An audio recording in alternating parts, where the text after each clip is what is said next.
ये कहानी है ज़ैनब की, जो एक सुपर शेफ़ बनना चाहती थी। ज़ैनब के माँ बाप एक गांव में रहते थे। ज़ैनब अपने ख्वाब को पूरा करने शहर में आई थी और कुछ लड़कियों के साथ एक किराए के अपार्टमेंट में रहती थी। ज़ैनब रोज़ाना सुपर शेफ़ की क्लास अटेंड करने जाया करती थी। ज़ैनब उसी इंस्टीट्यूट में सबके चले जाने के बाद थोड़ा बहुत काम करके अपनी फ़ी पे किया करती थी। एक दिन ज़ैनब जब अपने अपार्टमेंट में आई, अरे ये क्या है, मेरा सामान यहाँ किसने रखा है?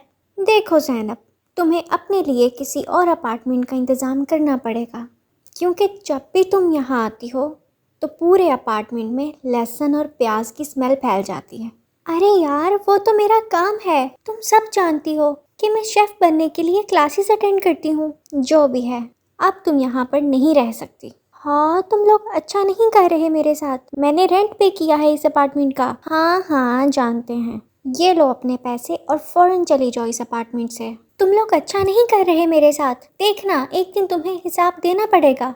उफ यार, अब मैं क्या करूँगी? ज़ैनब ये सोच ही रही होती है कि एक लड़का ज़ैनब के सामान से टकरा जाता है। उफ यार, अंधे हो क्या तुम? क्या तुम्हें दिखाई नहीं देता? सारा मेरा सामान गिरा दिया तुमने। उफ, मिस तुम्हें किसने कहा कि तुम अपना सामान खुलेआम रखकर बैठ जाओ?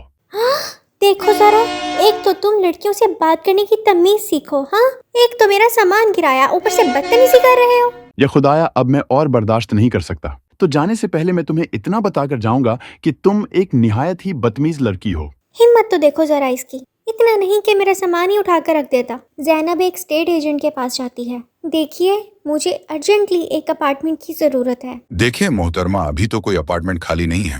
प्लीज़ कुछ करें, मेरे पास रहने के लिए कोई जगह नहीं है। जी मैं समझ रहा हूँ, लेकिन अभी कोई अपार्टमेंट खाली नहीं है। ये सुनकर ज़ैनब रोने लगती है। अब मैं क्या करूँगी? मैं कहाँ रहूँगी? अच्छा सुनें मोहतरमा, आप रोएं नहीं। मेरे पास एक ऑप्शन है, अगर आप बुरा ना मनाएं तो। एक अपार्टमेंट है, लेकिन वहाँ एक लड़का रहता है। मैं उस अपार्टमेंट के लिए एक लड़के को ढूंढ रहा था, लेकिन आपकी परेशानी देखकर मैंने सोचा आपको बता देता हूँ। तुम्हारी हिम्मत भी कैसे हुई ये सब सोचने की? तुम्हें क्या लगा कि एक लड़की परेशान है तो क्या किसी के भी साथ रह लेगी? अरे मैं तो बस बता रहा था, आगे आपकी मर्जी। अब ज़ैनब परेशान होकर सोचती है, यार मुझे उस स्टेट एजेंट की बात मान लेनी चाहिए थी। मेरे पास कोई और ऑप्शन नहीं है। अगर ये ऑप्शन भी हाथ से चली गई तो मैं कहाँ जाऊंगी? बहुत सोचने के बाद ज़ैनब उस अपार्टमेंट के लिए मान जाती है। मुझे मंजूर है, आप मुझे वो अपार्टमेंट दिला दें। ज़ैनब अपने सामान के साथ उस अपार्टमेंट में चली जाती है। अरे यार, इतना शोर क्यों है?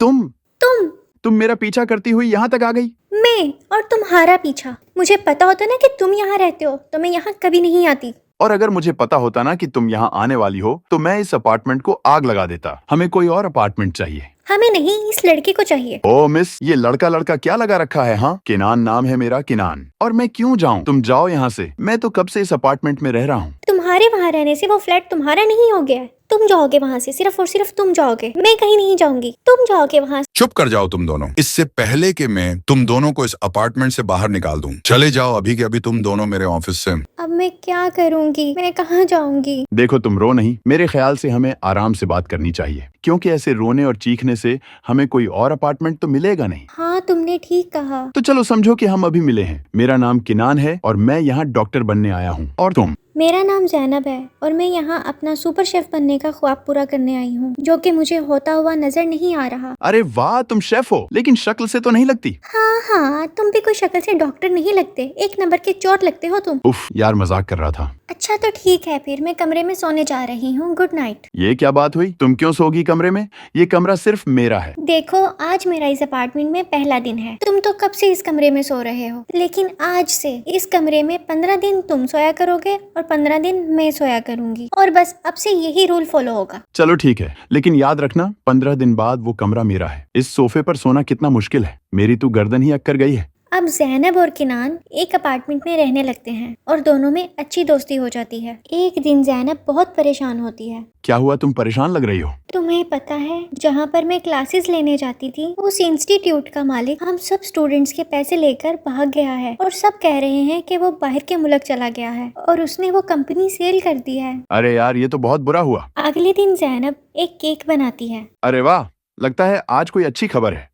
अरे नहीं यार, ऐसी कोई बात नहीं है। जब भी मेरा दिल परेशान होता है तो मैं कुछ मीठा बनाती हूँ। वाह यार, ये तो बहुत कमाल का लग रहा है। ज़ैनब कुछ केक किनान को सर्व करती है और किनान जैसे ही वो केक टेस्ट करता है। वाह यार वाह, तुम तो बहुत अच्छा केक बनाती हो। मैंने जिंदगी में कभी इतना टेस्टी केक नहीं खाया। तुम तो सुपर शेफ हो यार, सुपर। क्या बात कर रहे हो तुम? क्या वाकई में ये बहुत टेस्टी है? हाँ, मैं सच कह रहा हूँ, ये वाकई में बहुत टेस्टी है। मेरे ख्याल से तुम्हें ये सेल भी करना चाहिए। मेरे पापा की एक पुरानी वर्कशॉप है जो बहुत टाइम से बंद है। मेरे ख्याल से तुम्हें वहाँ एक बेकरी बनानी चाहिए। ये आइडिया तो बहुत अच्छा है, लेकिन मेरे पास पैसे नहीं हैं। तुम फिक्र न करो, मेरे पास कुछ पैसे हैं और कुछ पैसे मैं अपने दोस्तों से उधार ले लूंगा। इतने पैसे तो हो जाएंगे कि हम एक छोटा सा बिजनेस शुरू कर सकें। क्या हम इस जगह पर काम करेंगे? यहाँ तो बहुत मेहनत की जरूरत है यार। हाँ, चलो अब टाइम वेस्ट ना करो, जल्दी से काम पे लगो। अब किनान और ज़ैनब उस वर्कशॉप को साफ करते हैं और एक खूबसूरत बेकरी में बदल देते हैं। ज़ैनब बहुत सारे केक बनाती है और देखते ही देखते बहुत से लोग ज़ैनब का वो मैजिकल केक खाने आते हैं। फिर एक दिन उस शहर के मशहूर शेफ ज़ैनब का मैजिकल केक खाने आते हैं। अरे वाह, ये केक तो सच में बहुत टेस्टी है। मैंने आज तक ऐसा केक नहीं खाया। मैं तुम्हारे इस केक के बारे में अपने आर्टिकल में लिखूंगा और तुम मेरे इंस्टीट्यूट में फ्री क्लासेस अटेंड कर सकती हो। ये सुनकर ज़ैनब बहुत खुश हो जाती है क्योंकि ज़ैनब का सुपर शेफ बनने का ख्वाब पूरा हो चुका था। किनान, मैं आज बहुत खुश हूँ। मैं तुम्हारी बहुत शुक्रगुजार हूँ क्योंकि तुम्हारी वजह से ही मेरा सुपर शेफ बनने का ख्वाब पूरा होने जा रहा है। अरे नहीं, ऐसी कोई बात नहीं है। ये सब तुम्हारी मेहनत और लगन का नतीजा है। अब क्या मैं तुमसे एक बात पूछूं? क्या तुम इस अपार्टमेंट में पार्टनर के साथ साथ मेरी लाइफ पार्टनर भी बनोगी? क्यों नहीं मेरे पार्टनर। और इस तरह ज़ैनब और किनान हमेशा के लिए एक हो जाते हैं। इस तरह की मजीद कहानियों के लिए हमारे चैनल लवली फेबल्स को लाइक एंड सब्सक्राइब करें। Thanks for watching.